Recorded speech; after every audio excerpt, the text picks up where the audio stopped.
Lots of news to get to this morning. I'm Gloria Morelia. And I'm Greg Gonzales. Thanks for joining us on this episode of the Met Report. And I'm Corey O'Leary. We start today with these top stories.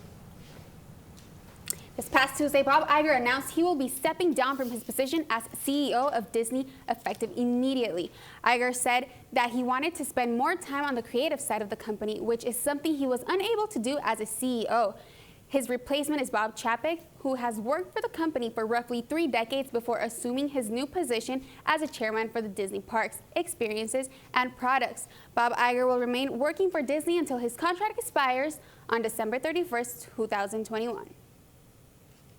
The ongoing movement to end daylight savings time in Colorado has been denied once again. The movement was first presented in 1988 by State Senate Representative Bill Schroeder. Proponents of the bill argue that daylight savings times causes confusion, panic attacks, and loss of sleep. This year, Representative Ray Scott attempted to lock the clock again, but the bill was denied at the committee level. According to the Denver Post, the ski industry played a huge part in the bill's failure, citing that abolishing daylight savings would alter outdoor recreational schedules.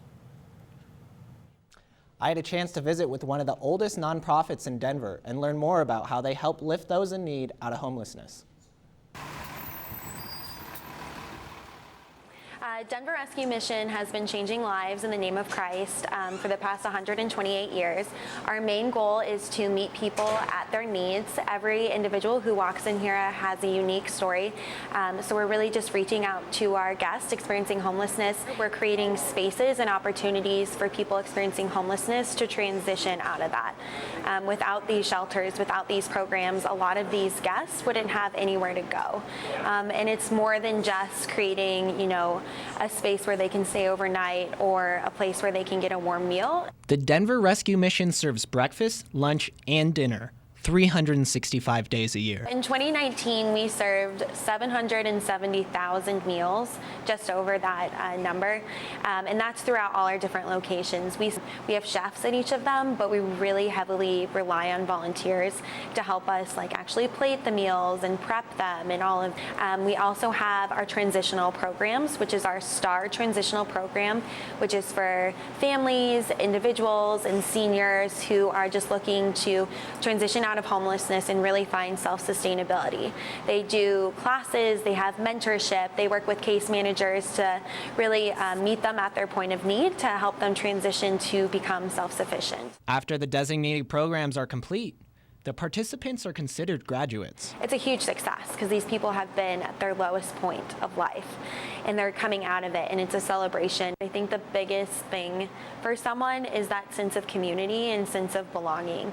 A lot of the individuals we work with here are, ostracized from their families and don't have those connections and ties anymore, and so it's lonely and it's hard. I can't even fathom what it would be like to be living out on the streets and not having anyone to turn to or know where to go. Corey, thank you very much for that story. I don't know about you guys, but I think it's amazing that we still have those types of resources here in Denver to help people in need. Yeah, it was great visiting with them, and I think it's great, an organization helping those who have nowhere else to turn. Yeah, I appreciate you doing that so we can know all about that sort of thing. You know what? I really appreciated that story, but did you guys see that last shot where there was some snow? Unfortunately, there is not any snow coming in today, but we'll talk about that later. Let's go over to the weather wall. As you can see, we're looking at our national temperature, or radars here, and on the southeast here, over here in St. Louis into Washington, there is some rain showers coming in, but nothing that we should be worrying about. Our Doppler radar here in Colorado, clear skies, nothing to worry about. And let's take a look at our statewide temperatures. Here in Steamboat Springs, we're sitting at 26, and of course, in the east here, Fort Collins, 50, and DIA here at 54. Also, let's just not forget about some of the lower spots, in the corner of the state. Cortez sitting at a cool 49, and Gunnison at 25. It's a little chilly. So today's high is a 57, sunny. It's a gorgeous day to go out and get a jacket, go out and get some drinks today. And some winds coming from the southeast at 4 miles an hour. Like I said, we don't have to worry about any snow going into this week. However, on Sunday, we will have some snow, and I will talk about that later on. So let's take a look into what's coming up next. It's a nice start to the weekend, but like I said, snow to start the work week, and of course, our 7-day forecast. Stay tuned, more of the Met Report is next.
Hey, thanks for staying with us at the Met Report. Georgetown, Colorado, a town of fewer than 1,100 people, recently elected an honorary mayor, and he has 4 legs. Parker the Snow Dog, the mascot for the Loveland ski area, Bronco fan and philanthropist, was elected honorary mayor last week. Parker has gained nationwide attention since his inauguration. The inauguration ceremony took place at the Georgetown Community Center. Georgetown law enforcement and townspeople attended the ceremony and watched Parker's official swearing in. I, Parker, the Snow Dog, do swear on my stuffed animals, when I'm not playing, eating, watching the Broncos, or sleeping, I will faithfully and impartially perform the duties of the office of honorary mayor according to the law and the best of my ability.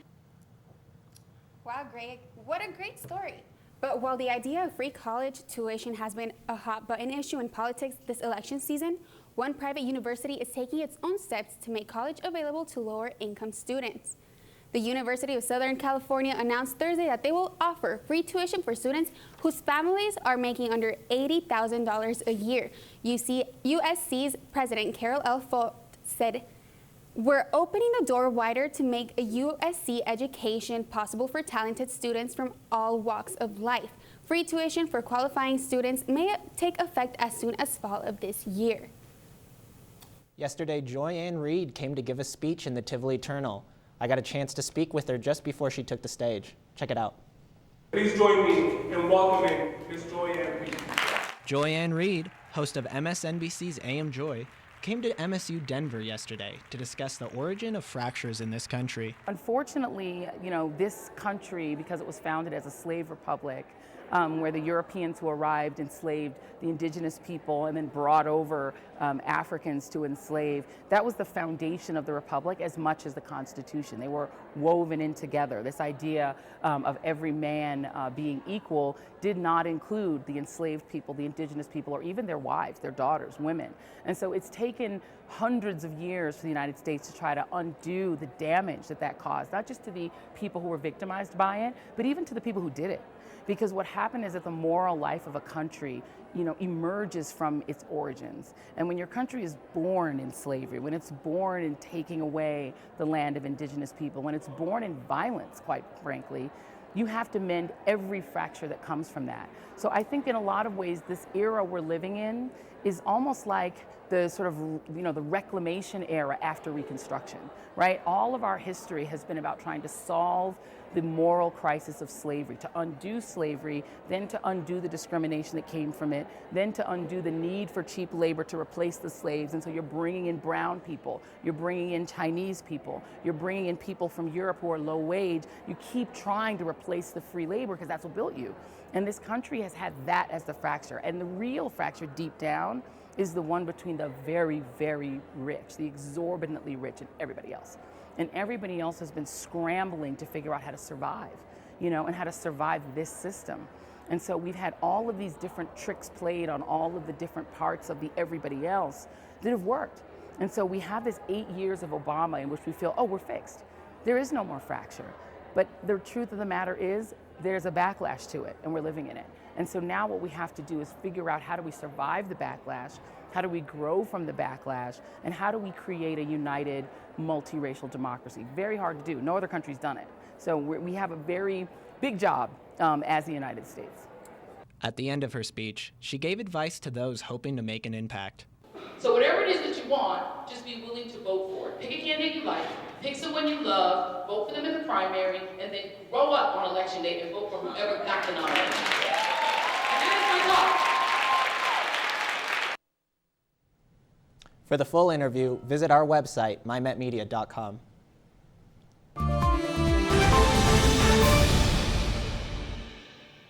Thank you for sticking with us. I am student forecaster Trystin Swan, and let's take a look at our nationwide temperatures. Here in Seattle, 41. It's a chilly Seattle up there, but however, look down at Los Angeles. It is a nice 83. We do wish here in Colorado that we had that. However, let's not forget about the east here. Oh, excuse me. If we go over here, New York at 40, and of course in Denver here sitting at 56 degrees. So let's take a look at our forecast. Like I said, I did mention some snow that is going to come into Sunday. So Saturday is clear. just cloudy skies, and boom, Sunday that snow does move into the Western Divide in the foothills area and might make its way down into Denver, but it is nothing to worry about due to it is a small amount of snowstorms that are coming in. It moves in more into Sunday night, or 1 o'clock, excuse me, and it is moving out, and it has some isolated rain showers out into the Grand Junction area. Just cloud coverage here in Denver, so again, nothing to worry about. So let's take a look at tonight's low. Tonight's low is 27 degrees, so if you are going out, grab a jacket. Just because it is nice in the afternoon does not mean it's going to be pretty warm tonight. So grab that jacket, and we do have some winds coming out from the southwest at 11 miles an hour. Tomorrow's high, though, it is gorgeous. It is 62 and mostly sunny. There is some cloud coverage. However, there is nothing to worry about. So definitely get out tomorrow because it is going to be a great day to go out, and some winds coming in from the west-southwest at 9 miles an hour. So let's take a look at our 7-day forecast. Like I said, Friday and Saturday are gorgeous. However, that snow does move in into Sunday, causing the temperatures to drop down to 47, and does move in a little bit into Monday at 42. Tuesday, Wednesday, Thursday, it is going to start heating up again, 43, 50 on Thursday. So if you are preparing to go out this weekend, just remember that it is warm during the afternoon, but do grab a jacket for tonight. Stay tuned. More of the Met Report is next.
The presidential primaries are quickly ramping up, and a lot is going on in the world of politics.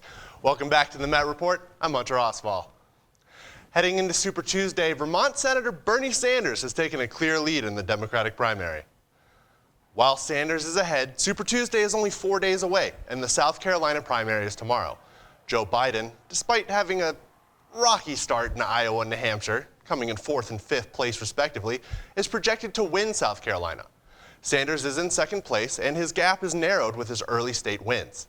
South Carolina is the last early state in the primary election. But what does this mean for the candidates? Well, it's all about momentum and resources. While candidates can spend their time in early states and rally supporters to canvass and volunteer one state at a time, no one can be 14 places at once. So now the candidates have to hope they've gained enough momentum in the early states to pick up the slack on Super Tuesday. Tennessee is the latest state to sign a bill that could exclude the LGBTQ community from child adoption. Tennessee Governor Bill Lee signed a bill that allows adoption agencies to refuse service to same-sex couples. The bill allows the agencies to cite religious beliefs when making decisions about allowing adoptions. Tennessee is one of 10 states that have decided to ratify this bill. Governor Lee made a statement saying that he signed the bill because he believes in religious liberty. Opponents of the bill, such as the Campaign for Southern Equality, believe the measure hinders LGBTQ rights and limits liberty. Well, a lot of attention has been given to the Democrats recently. Trump's re-election campaign is still in full swing. Met Report's own Brady Piper got a first-hand look at Trump's recent rally in Colorado Springs. On February 20th, President Donald Trump visited the Broadmoor World Arena in Colorado Springs, continuing his 2020 re-election campaign. Speakers included State Representative Ken Buck, Senator Cory Gardner, Vice President Mike Pence, and Trump. Their philosophy still remains the same. Have faith in this president, whose drive and vision have made America great again and will make this country greater than ever before. And now, Colorado, it's our turn to fight for him. Speakers all made their plea to the Colorado crowd for their continuing support and influence in swinging the state red. Trump came out to the audience's applause, the president displaying his latest polling numbers and stats. Trump! 92! Think of it. We right now have more people working in our country than at any time in the history of our country. Trump also showed his support for the Colorado Senator Cory Gardner. Gardner returned the favor. When I first came up with the idea to move the BLM to Grand Junction, did President Obama partner with us to make it happen? When President Kennedy made a promise to bring clean drinking water to southeastern Colorado, did construction begin the next day? These things happened because President Trump and I worked together. The night concluded with applause. The waves of red showed out for the Trump administration. With the Democrats still debating and finding their candidate, Trump holds a firm grasp on the Republican candidacy. Election Day is coming on November 3rd. Until that day arrives, Colorado will continue to be a political battleground. For the Met Report, this is Brady Piper.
Hey guys, it's your man Trevor Blatnik. Now let's visit a warmer climate as the baseball preseason heats up. Spring training is finally here, as all 30 teams are back in action. The defending champion, the Washington Nationals, look to defend their crown, while the team that shares a facility with them, the Houston Astros, look to rebound from a loss to the Nationals in the World Series. For the Colorado Rockies, the race to 94 wins is on as they try to make the playoffs for the third time in 4 seasons. All these storylines will play out as the 2020 season continues on. After a long offseason, it's time to get back to the pitch. The Colorado Rapids are back to begin MLS play this Saturday against DC United. After last year's strong finish to the season, the Rapids are poised to continue their strong play into the 2020 campaign. Led by veterans Kai Kamara and Kellen Acosta while being backed by youngsters Andre Shinyashiki and Jonathan Lewis, Colorado looks to return to the MLS playoffs for the first time since 2016, when they fell to Seattle in the West Final. We now head up to Fort Collins for a surprising development about Colorado State athletics. 2.5 years after the $220 million Canvas Stadium opened, CSU faculty have asked leaders to cut athletic spending, citing reasons such as the rising cost of tuition. Colorado State looks to follow Eastern Washington as recent universities to cut their athletic spending. Even though athletics continues to generate revenue for the school, the marketing required for the athletics has led to an increase in mandatory student fees, leading faculty to come to the decision. There are no updates on how this will impact athletics at this time. Now on to MSU Denver basketball. The men's team came away with a huge win on a special night. Reporter Michael DeLeon got an up-close look at senior night at MSU Denver. Here at the Auraria Event Center, Saturday, February 22nd, the men's basketball team, great game, senior night. For those 6 seniors, it was a way to end their careers as student athletes here at MSU Denver. It was an emotional night, but for one senior, it meant a little more. A lot of emotions, of course. It's like all our people out here. My mom's made it out here, hasn't been here ever in the U.S. Been by myself here 5 years, so it's a great feeling, man. However, the night wasn't just focused on the seniors, as they helped pave the way for the next generation of Roadrunners. I think we just tried to, help them learn from experience throughout the season, Again, like I said, the season didn't go how we wanted it to, but that can make you, an even better team in the future. So hopefully one day, we'll look back on this younger class, this class of freshmen, and this will be the class that, can turn it around and have success in the future. So hopefully, we laid some groundwork for that. Coach had some inspiring words for those seniors for life after basketball. I think it was more, it's not the end, it's just the end of this chapter in their lives, but we still have 2 more months of school. We still have the big one's graduation. We still have graduation coming up, so there's still other milestones, but our relationship started because of basketball. Here for the Met Report, Mike DeLeon.